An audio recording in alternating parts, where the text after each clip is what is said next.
Le chronoviseur du Vatican, une machine à voir le passé plongé avec nous dans l'un des mystères les plus intrigants de l'histoire moderne, le chronoviseur du Vatican. Cette machine légendaire aurait permis de voir le passé comme si on y était. Réalité ou fiction? Découvrons ensemble cette histoire fascinante. Tout commence dans les années 1950, au cœur du Vatican. Le père Pellegrino Ernetti, un prêtre bénédictin et expert en musique ancienne, affirme avoir participé à la création d'une machine révolutionnaire, le chronoviseur, selon ses dires. Cet appareil aurait été capable de capter les ondes électromagnétiques du passé, permettant ainsi de visualiser des événements historiques. Le père Ernetti n'était pas seul dans cette entreprise, il aurait collaboré avec une équipe de scientifiques de renom, dont le physicien Enrico Fermi et le célèbre inventeur Wernher von Braun. Ensemble, ils auraient mis au point cette technologie incroyable, mêlant science de pointe et principes théologiques. Mais que pouvait-on voir exactement avec le chronoviseur? Si l'on en croit les témoignages, la machine aurait permis d'assister à des événements majeurs de l'histoire.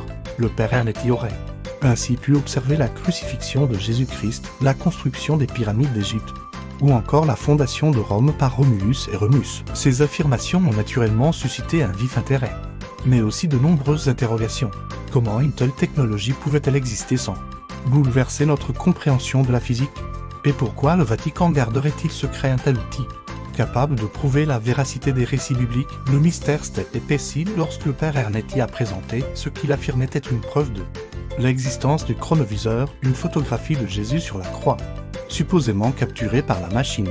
Cependant, cette image a rapidement été mise en doute, certains experts y voyant une reproduction d'une statue du Christ. L'Église catholique, pour sa part, a toujours gardé le silence sur cette affaire. Ni confirmation, ni démenti officiel n'ont jamais été mis par le Vatican, laissant libre cours aux spéculations les plus folles. Les sceptiques, quant à ont avancé plusieurs arguments pour remettre en question l'existence du chronoviseur. Ils soulignent notamment l'absence de preuves tangibles et les incohérences dans les récits du père Ernetti. Certains vont jusqu'à suggérer qu'il s'agirait d'une élaboration fictive, peut-être inspirée par les romans de science-fiction de l'époque. Malgré ces critiques, l'histoire du chronoviseur continue de fasciner.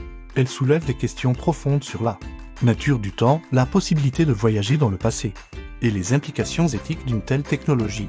Si une machine pouvait réellement nous montrer le passé, quelles vérités historiques pourrions-nous découvrir? Et quels secrets préférerions-nous laisser enfouis? Au-delà du débat sur son existence, le chronoviseur est devenu un symbole de notre désir de comprendre et d'explorer le passé.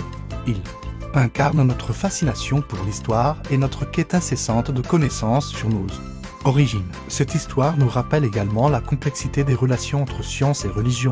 Le chronoviseur, s'il existait, représenterait un pont entre ces deux domaines souvent perçus comme antagonistes. Il illustre la possibilité d'une convergence entre la foi et la technologie.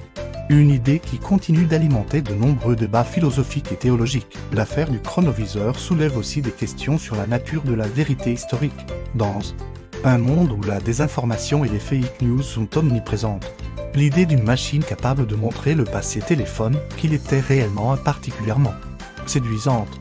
Mais elle nous confronte également à nos propres limites. Sommes-nous vraiment prêts à faire face à une vérité historique qui pourrait remettre en question nos croyances les plus profondes? Le mystère du chronoviseur continue d'inspirer artistes, écrivains et cinéastes. De nombreuses œuvres de fiction ont repris ce concept, explorant les possibilités et les dangers d'une technologie permettant de voir le passé.